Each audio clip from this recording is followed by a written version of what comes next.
আলাইহিস সালাম পৃথিবীতে আসার পরে আদম আলাইহিস সালাম থেকে নিয়ে একেবারে আমাদের রাসূল সাল্লাল্লাহু আলাইহি সাল্লাম পর্যন্ত সমস্ত নবীদের শরীয়ত কি এক ছিল নাকি?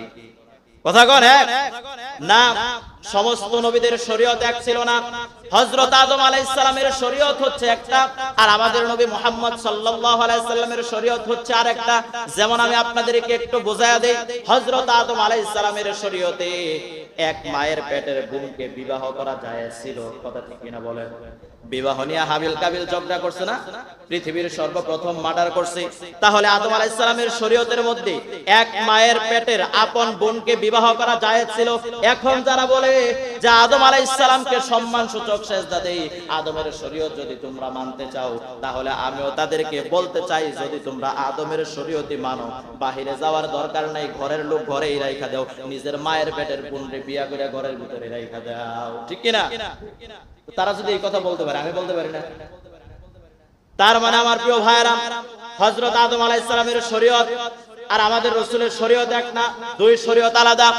এমন কাজ আছে যে আদম আলাইহিস সালামের সময় জায়েজ ছিল, যেমন নিজের বোনকে বিবাহ করা জায়েজ ছিল, কিন্তু আমার রাসূলের শরীয়তে নিজের বোনকে বিবাহ করা জায়েজ নাই। আল্লাহ লা ইয়াগফিরু আন ইউশরাকা বিহি ওয়া ইয়াগফিরু মা দুনা যালিকা লিমান ইয়াশা ওয়া মান ইউশরিক বিল্লাহি ফাকাদ দাল্লা দালালাম বাঈদা। আমার প্রিয় মুসলমান ভাইরা, আল্লাহ রাব্বুল আলামিন গোটা পৃথিবীর মানুষকে জানিয়ে দিলেন, ও দুনিয়ার মানুষেরা শোনো, তুমি নামাজ পড়ো নাই, পাপ করেছো, কোনো সমস্যা নাই। রোজা রাখো নাই, রোজা না রেখে তুমি অপরাধ করেছো, পাপ করেছো, কোনো সমস্যা নাই। তোমার উপরে যাকাত ফরজ হয়েছিল, যাকাত দাও নাই, তাতেও আমি আল্লাহর কোনো সমস্যা নাই। দান করো নাই, কোনো সমস্যা নাই। কিন্তু বান্দা, যদি তুমি নামাজ না পড়ো, আমি আল্লাহ মাফ করে দিব। যদি রোজা না রাখো, আমি আল্লাহ মাফ করে দিব। যাকাত না দিলে আমি মাফ করে দেব। তোমার উপরে হজ ফরজ হয়ে গিয়েছিল, হজ করো নাই, আমি আল্লাহ মাফ করে দিব। কিন্তু বান্দা, শিরকের মতো জঘন্য অপরাধ যদি তুমি করো, শিরিক করে শিরিকের গুনাহ নিয়ে যদি তুমি বান্দা কবরে আসো, সব অপরাধ আমি আল্লাহ ক্ষমা করে দিলেও শিরিকের অপরাধ আমি আল্লাহ কখনো ক্ষমা করব না। নাউজুবিল্লাহ বলে। সব আল্লাহ ক্ষমা করে দিবেন। নামাজ পড়েন নাই, আল্লাহ ক্ষমা করে দিবেন। রোজা রাখেন নাই, ক্ষমা করে দিবেন। সব কিছু আল্লাহ ক্ষমা করে দিবেন।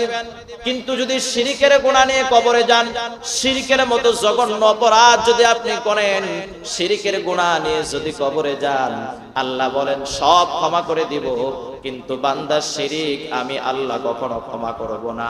আর আল্লাহ বললেন ফাকাদ দাল্লা দালালাম বাঈদা, যে ব্যক্তি শিরিক করলো সে তো পথভ্রষ্ট হয়ে গেল, সে একেবারে পথভ্রষ্ট, পথ থেকে অনেক দূরে সরে গেছে।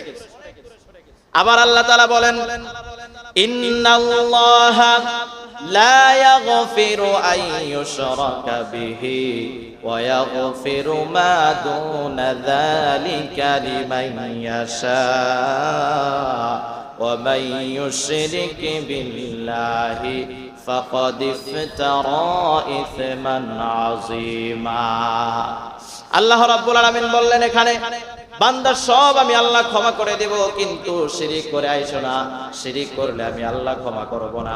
কারণ ফাকাদ ইফতারা ইসমান আযীমা, শিরিক হচ্ছে যত পাপ আছে, যত অপরাধ আছে, সবথেকে বড় অপরাধ হচ্ছে শিরিক। এজন্য বান্দা সব ক্ষমা করে দিলেও শিরিক কিন্তু আমি আল্লাহ ক্ষমা করব না। আবার আল্লাহ রাব্বুল আলামিন বলেন ইন্নাহু মান ইউশরিক বিল্লাহি ফাকাদ হারামাল্লাহু আলাইহিল জান্নাহ ওয়া মাওয়াহুন নার ওয়া মা লিয-যালিমিনা মিন আনসার। আমার প্রিয় মুসলমান ভাইরা, যুবক ভাইরা আমার, আল্লাহ রাব্বুল আলামিন বললেন ইন্নাহু মাইয়ুশরিক বিল্লাহ ফাকাদ হারামাল্লাহ, নিশ্চয়ই যারা শিরক করেছে, আমি আল্লাহর সঙ্গে যারা শিরক করেছে, অংশীদারি স্থাপন করেছে, ফাকাদ হারামাল্লাহু আলাইহিল জান্নাহ, আমি আল্লাহ রাব্বুল আলামিন তার জন্য জান্নাতকে চিরতরে হারাম করে দিয়েছি। নাউজুবিল্লাহ বলেন। যে শিরক করেছে তার জন্য জান্নাত কি? কথা কয় না রে বাবা, তার জন্য জান্নাত কি? জোরে কোন জান্নাত কি? হারাম। ফাকাদ হারামাল্লাহু আলাইহিল জান্নাহ, তার জন্য জান্নাত আমি আল্লাহ হারাম করে দিয়েছি। ওমা ওয়াহুন নার, এবং তার স্থান হচ্ছে জাহান্নাম। ওমা লিজ জালিমিনা মিন আনসার, আর সে হচ্ছে পৃথিবীর শ্রেষ্ঠ জালেম। জালেম সম্পর্কে আলোচনা করেছিলাম না কয়েক জুমা আগে? তো সবথেকে বড় জালেমের নাম হচ্ছে যে আল্লাহর সঙ্গে শিরক করে। জন্য শিরক করা যাবে? শিরক করা যাবে না। তাহলে দেখেন আমার প্রিয় ভাইরা, শিরক কত বড় অপরাধ। আল্লাহ বললেন যেই ব্যক্তি শিরক করবে তার জন্য আমি আল্লাহ জান্নাতকে হারাম করে দিলাম, জাহান্নাম তার জন্য ওয়াজিব, সে নিশ্চয়ই জাহান্নামে যাবে। ওয়া মালিজ জালিমিনা মিন আনসার, দুনিয়ার জমিনে আপনি যদি কখনো কোথাও বিপদে পড়ে যান, আপনার বাবা আপনার সাহায্যকারী হয়ে যায়, আপনার বাবা পাশে দাঁড়ায়, আপনার মা পাশে দাঁড়ায়, আত্মীয় স্বজন পাশে দাঁড়ায়, বড় ভাইয়েরা পাশে দাঁড়ায়, এলাকার পাড়া প্রতিবেশী যারা আছে তারা পাশে দাঁড়ায়। কিন্তু একবার যখন আপনি কবরে চলে যাবেন, বলেন কবরে যাওয়ার পরে দুনিয়ার কোনো মানুষ কি সেখানে পাশে দাঁড়াইতে পারবে? কথা বলেন, পারবে? দুনিয়ার কোন মানুষ সেখানে আপনার পাশে দাঁড়াতে পারবে না, সেখানে সাহায্য করতে পারবে না। কিন্তু রাসূল সাল্লাল্লাহু আলাইহি ওয়াসাল্লাম হাদিসের মধ্যে বলে গিয়েছেন, কিয়ামতের কঠিন ময়দানে এমন মানুষের জন্য যদি কোরআনের হাফেজ থাকে সন্তান, তাহলে তার বাবার জন্য সুপারিশ করতে পারবে, সাহায্য আল্লাহর কাছে চাইতে পারবে, নবী রাসূলরা উম্মতের জন্য সাহায্য চাইতে পারবে। কিন্তু শিরক এত জঘন্য অপরাধ, আল্লাহ রাব্বুল আলামিন বললেন ওমালিজ জালিমিনা মিন আনসার, যদি যেই ব্যক্তি শিরক করবে এর সন্তান যদি হাফেজ হয়, আলেম হয়, তবুও তার বাবার জন্য সাহায্য চাইতে পারবে না, তার বাবার জন্য আল্লাহর দরবারে সুপারিশ করতে পারবে না। শুধু হাফেজ আর আলেমই নয়, যদি নবী রাসূলদের পিতাও মুশরিক হয়, কোন নবী রাসূল পর্যন্ত তার জন্য আল্লাহর কাছে সুপারিশ করতে পারবে না। নাউজুবিল্লাহ, জোরে কোন। তাহলে এটা কি খুব ছোটখাটো অপরাধ না? কথা কোন, খুব ছোটখাটো অপরাধ না এটা? না। ফাকাদ ইফতারা ইসমান আযীমা, আল্লাহ বলছেন এটাই হচ্ছে সবথেকে বড় গুনাহ, এটাই হচ্ছে সবথেকে বড় অপরাধ। এজন্য আমার প্রিয় ভাইরা একটু চিন্তা করে দেখেন যে শিরক নিয়ে যদি আমরা কবরে যাই তাহলে বাঁচার কোনো উপায় নাই। এখন আমি বলেছিলাম কয়েকটা শিরকের কথা বলবো। আমরা যেই শিরকগুলা প্রচলিত, যেগুলা সমাজে আমাদের এখনো হয়, আমরা করে থাকি, তার মধ্যে সর্বপ্রথম শিরক হচ্ছে আল্লাহ ব্যতীত, বলেন আল্লাহ ব্যতীত অন্য কাউকে সিজদা করা। বলেন সিজদা পাওয়ার মালিক যিনি, তিনি কে? আরেকটু আওয়াজ করে বলেন না, সিজদা পাওয়ার মালিক কে? সিজদা পাওয়ার মালিক হচ্ছেন একমাত্র আল্লাহ। আল্লাহ ছাড়া যদি আপনি অন্য কাউকে সিজদা করেন তাহলে আপনি শিরক করলেন কার সাথে? আপনারা কথা বলেন না, কথা না বললে আমি বয়ান করতে পারবো। আমাদের ময়মনসিংহের মানুষের একটা বদনাম আছে, এটা কি জানেন আপনারা? কি বদনাম? ময়মনসিংহের মানুষের বদনাম হচ্ছে কি, আমি এই পর্যন্ত যত বক্তার ওয়াজ শুনছি, বিভিন্ন জায়গায় যায় ময়মনসিংহের একটা বদনামি করে, যে দুইটা বদনাম, একটা না দুইটা। একটা হচ্ছে ময়মনসিংহের মানুষ অধিক রাত পর্যন্ত মাহফিল করে, আর দুই নাম্বার হচ্ছে ময়মনসিংহের মানুষ এতটাই অলস, এদের মুখের মধ্যে বুম মারলেও সামনে বসে থাকা কথা বলে। কথা বোঝেন? রাগ করলেন? এটা যত বক্তা আছে বাংলাদেশের, ময়মনসিংহ ডিস্ট্রিক্টের বক্তারা পর্যন্ত ময়মনসিংহের বদনাম করে, যে শ্রোতাগুলা এমন সামনে বসে থাকে, এদের জবান থেকে কথা বের করা খুবই কঠিন। তা আমিও তো দেখতেছি আপনাদের অবস্থাও তাই। একটু হা হা হা না ও হা কিছু তো বলতে হবে, যদি না বলেন তাহলে তো আমার সমস্যা। আমার মনে হয় কি জানেন, আপনারা যখন সামনে থেকে কথা না বলেন মনে হয় যে আপনারা আমার কথা কিছুই বুঝেন না। কথা বলতে হবে আপনাদের। বলেন। তো এক নাম্বার শিরক হচ্ছে আল্লাহ ব্যতীত অন্য কাউকে সিজদা করা। যখন আপনি আল্লাহ ছাড়া অন্য কাউকে সিজদা করলেন, তখন কার সাথে শিরক করলেন? আরেকবার আওয়াজ করে বলেন, কার সাথে? আল্লাহর সাথে। এখন বলেন, আমাদের সমাজে, আমাদের দেশে আল্লাহ ছাড়া অন্য জায়গায় সিজদা হয় কিনা? হয় না? বাংলাদেশে মাজার আছে না নাই? পীর আছে না নাই? মাজারে সেজদা চলে কি চলে না? পীরের পায়ে সেজদা চলে কি চলে না? কথা কোন চলে না? চলে। মাজারেও সিজদা দেয়, পীরের পায়েও সিজদা দেয়, আবার আল্লাহরেও মসজিদে এসে সিজদা দেয়। আপনি আল্লাহকেও সিজদা দিচ্ছেন, মাজারেও সিজদা দিচ্ছেন, আবার পীরের পায়েও সিজদা দিচ্ছেন। আপনি কখনোই ঈমানদার আর মুসলমান হতে পারেন নাই। কারণ সিজদা পাওয়ার একমাত্র মালিক হচ্ছেন আল্লাহ। যখনই আপনি আল্লাহ ব্যতীত আল্লাহকে রেখে মাজারে গিয়ে সিজদা দিয়েছেন, সঙ্গে সঙ্গে আপনার ঈমান চলে গিয়েছে। কথা ঠিক কিনা বলেন? প্রিয় ভাইরা, এখন আমাদের সমাজের এক শ্রেণীর মানুষ আছে, এরা দলিল দেয় যে আমরা তো ইবাদতে সিজদা দেই না, আমরা দেই সম্মানের সিজদা। এটা আমি আলোচনা করেছিলাম কয়েক জমা। তো এখন এইটা বাদ দিয়ে তারা আবার একটু আপডেট হয়েছে, অনেক আরেকটু সামনে চলে যায় যে আল্লাহ রাব্বুল আলামিন আদম আলাইহিস সালামকে সৃষ্টি করার পরে ফেরেশতাদেরকে তো হুকুম দিয়েছিলেন যে তোমরা আদমকে কি করো? সিজদা করো। তো আল্লাহ তাআলা আদমকে সিজদা করতে বলছেন। আদম তো মাটির তৈরি মানুষ, তো আমরাও তো মাটির তৈরি মানুষ, আমাদের পীরকে সম্মান করে সিজদা দিই। আল্লাহ যদি সেইখানে আদম ফেরেশতাদেরকে হুকুম দেয় যে আদমকে সম্মান সূচক সিজদা করো, তো আমরা তাহলে পীরকে সম্মান সূচক সিজদা কেন করতে পারবো না? এখন আপনাদের কাছে আমি জানতে চাই, তাদের কথায়ও যুক্তি আছে না নাই? কথা বলেন, আছে না নাই? তাদের কথায়ও যুক্তি আছে। তো এখন আপনি কি করবেন? যে তারা তো যুক্তি দিচ্ছে সুন্দর, যে আল্লাহ তাআলা নিজে হুকুম করছে ফেরেশতাদেরকে যে তোমরা সম্মান সূচক আদমকে সিজদা করো, তো তারা সিজদা করছে। তো এখন আমরাও পীরকে সম্মান সূচক সিজদা করি, আমরা তো ইবাদতের সিজদা করি না। তাদের কথায়ও যুক্তি আছে। এখন বলেন এই জবাব আপনি কি দিবেন? জবাবটা ভালো করে শুনে নেন আমার প্রিয় ভাইরা।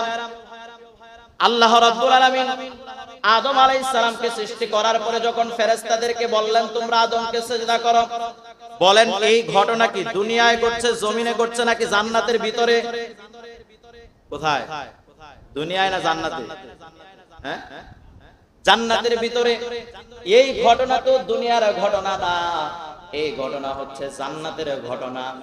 তো জান্নাতের ঘটনা যদি আপনি দুনিয়ায় লাগান তাহলে তো হবে না। এখন আপনি আমার এই কথাটা মানলেন না, দিলাম বাদ দিলাম, এইটা বাদ। এবার চলেন পরবর্তীতে একটু যাই। বলেন আদম আলাইহিস সালাম পৃথিবীতে আসার পরে আদম আলাইহিস সালাম থেকে নিয়ে একেবারে আমাদের রাসূল সাল্লাল্লাহু আলাইহি সাল্লাম পর্যন্ত সমস্ত নবীদের শরীয়ত কি এক ছিল নাকি? কথা কোন? না, সমস্ত নবীদের শরীয়ত এক ছিল না। হযরত আদম আলাইহিস সালামের শরীয়ত হচ্ছে একটা, আর আমাদের নবী মুহাম্মদ সাল্লাল্লাহু আলাইহি সাল্লামের শরীয়ত হচ্ছে আরেকটা। যেমন আমি আপনাদেরকে একটু বোঝায়া দেই, হযরত আদম আলাইহিস সালামের শরীয়তে এক মায়ের পেটের বোনকে বিবাহ করা জায়েজ ছিল। কথা ঠিক কিনা বলেন? বিবাহ নিয়ে হাবিল কাবিল ঝগড়া করছে না, পৃথিবীর সর্বপ্রথম মার্ডার করছে। তাহলে আদম আলাইহিস সালামের শরীয়তের মধ্যে এক মায়ের পেটের আপন বোনকে বিবাহ করা জায়েজ ছিল। এখন যারা বলে যে আদম আলাইহিস সালামকে সম্মান সূচক সিজদা দেই, আদমের শরীয়ত যদি তোমরা মানতে চাও, তাহলে আমিও তাদেরকে বলতে চাই যদি তোমরা আদমের শরীয়তই মানো, বাহিরে যাওয়ার দরকার নাই, ঘরের লোক ঘরেই রাইখা দাও, নিজের মায়ের পেটের বোনকে বিয়া করে ঘরের ভিতরে রাইখা দাও। ঠিক কিনা? তারা যদি এই কথা বলতে পারে, আমি বলতে পারি না। তার মানে আমার প্রিয় ভাইরা, হযরত আদম আলাইহিস সালামের শরীয়ত আর আমাদের রাসূলের শরীয়ত এক না, দুই শরীয়ত আলাদা।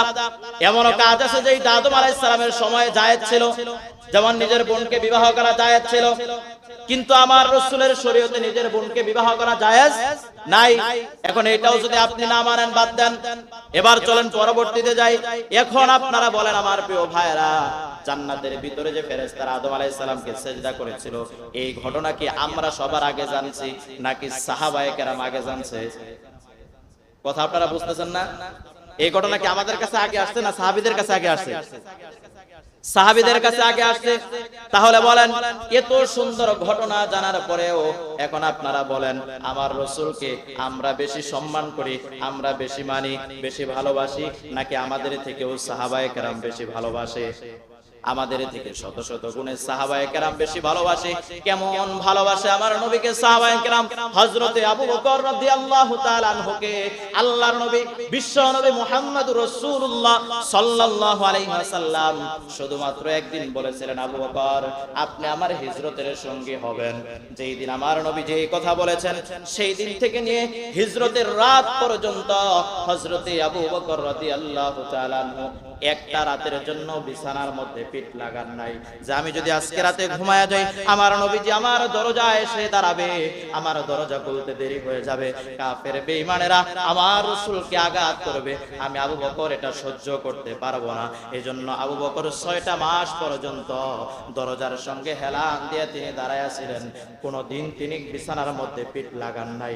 তাহলে এবার বুঝে থাকলে বলেন, আবু বকরের থেকে কি আপনার ভালোবাসা রাসূলের প্রতি বেশি? জোরে বলেন বেশি?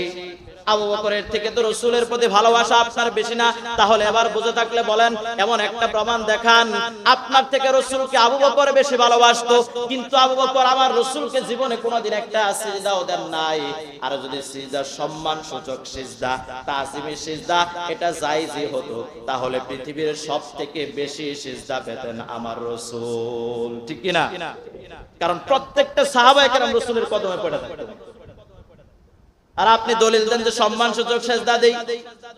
সম্মানের সেজদা বলতে আমাদের ইসলামে কোনো কিছু কথা কোন আছে? সম্মানের সেজদা বলতে আমাদের ইসলামে কোনো কিছু নাই।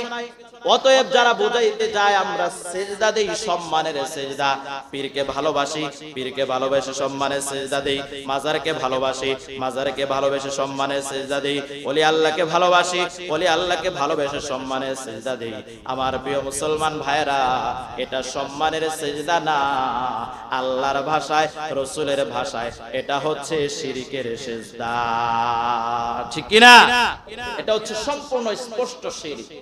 এজন্য আমার প্রিয় ভাইরা এই পীরের দরবারে পীরের পায়ে মাজারে সিজদা করা যাবে না। সিজদা করতে হবে একমাত্র কাকে?